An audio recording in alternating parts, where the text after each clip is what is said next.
Hey everyone, welcome to today's Explainer.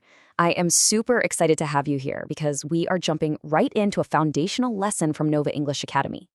We're going to look at the tiny, seemingly invisible words that actually power the entire English language. If you've ever felt like your sentences are a bit clunky, or maybe you're just not connecting your ideas clearly, you are in the perfect place. We're going to map out the exact tools you need to fix that. So, think about these practical, everyday questions. Where is the toy? When does school start? Now, imagine trying to give someone an answer without using words like in, on, or at. You can't really do it, right? You'd just be saying toy, box, or school, morning. Everyday sentences completely fall apart without these relationship-building words. They are literally the glue that holds our meaning together. Section 1. The magic of prepositions. Let's dive right into this and uncover what exactly these magical words are doing behind the scenes. Here is your core definition. A preposition is a word that shows the relationship between a noun or a pronoun and another word in the sentence. I really want you to focus on that word relationship. Without relationship, words are just kind of floating out in space. Prepositions act as our grammar GPS. They literally tell us where something is happening, when it's happening, or how it's happening. They navigate the listener right to your exact point. So here's a quick preview of the toolkit you're about to master today. These are your most common grammar coordinates: in, on, at, under, behind, in front of, next to, between, above, near. Just hearing this list, you can probably already feel how they direct traffic in a sentence. And hey, don't worry about memorizing them all at once. We're going to break them down step by step. Section 2, Prepositions of Place. Let's see how this builds our first major map category by focusing on physical space. First up, we've got in. We use this when something is physically inside a place. Think of containment. If you are frantically looking for a missing object, knowing it's in something narrows your search entirely. The toy is inside the boundaries of the box. She is contained within the walls of the classroom. You're placing the noun squarely inside a boundary. But watch how the relationship totally flips with this next word. On means resting on a surface. If you tell me the book is in the table, I'm going to go look inside the drawer. But if you say it is on the table, I'm just scanning the flat top. The picture is resting flush on the surface of the wall. It's a completely different spatial relationship. Now let's shift our positioning downward. Under simply means below another thing. This is a fun one. Think of a playful cat hiding right beneath the legs of a chair, or the shoes you kicked off right below the frame of the bed. That top object is basically creating a little roof over the bottom object.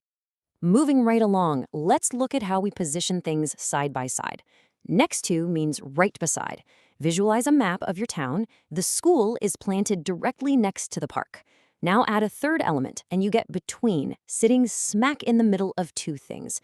Imagine a stray ball wedged right between two heavy cardboard boxes. It's flanked on both sides. To finish up our physical space map, we have two distinct opposites. Behind means at the back of something. Picture a dog peeking out from behind a large oak tree. The tree totally blocks the view. The exact reverse of that is in front of, meaning before something. You pull up and park the car directly in front of the house for everyone to see. Section 3, Prepositions of Time. Okay, you have successfully navigated physical space. Now, let's shift gears smoothly over to the timeline. Stop thinking about where and start thinking about when. This perfectly illustrates the nuance of time in English. Look at how we split this up. We use at for exact, highly specific times on a clock. School starts at 8 o'clock. Boom, precise. But we use on for broader 24-hour periods like days and dates. We play football on Friday. It's a wider window than at 8 o'clock, but it's still a specific day on the calendar. Now, what's really fascinating is how we zoom out even further to complete our time trio. We use in for even wider spans of time. We're talking whole months, entire years, and broad parts of the day. My birthday is in July. I wake up in the morning. You aren't giving me an exact minute or even a specific date. You're giving me a large bucket of time and placing the event inside it. Section 4, Practice Time. All right, you've got the rules and the GPS coordinates. Now it is time for an interactive challenge to test your newly acquired skills. I'm going to read a sentence, and I want you to actively call out the missing word before I reveal it. Let's go! First one, the cat is blank the table. Think about that physical relationship. Where would a cat typically be hiding relative to a table? Well, if you guessed under, you absolutely nailed it. The cat is under the table. Next up, shifting to time. We go to school blank Monday.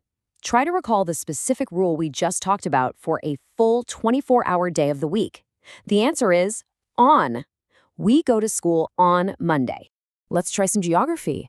She lives blank Egypt. Which preposition fits being completely inside the borders of a geographic place? Yep, it's in. She lives in Egypt. You are placing her directly within those boundaries. Back to time.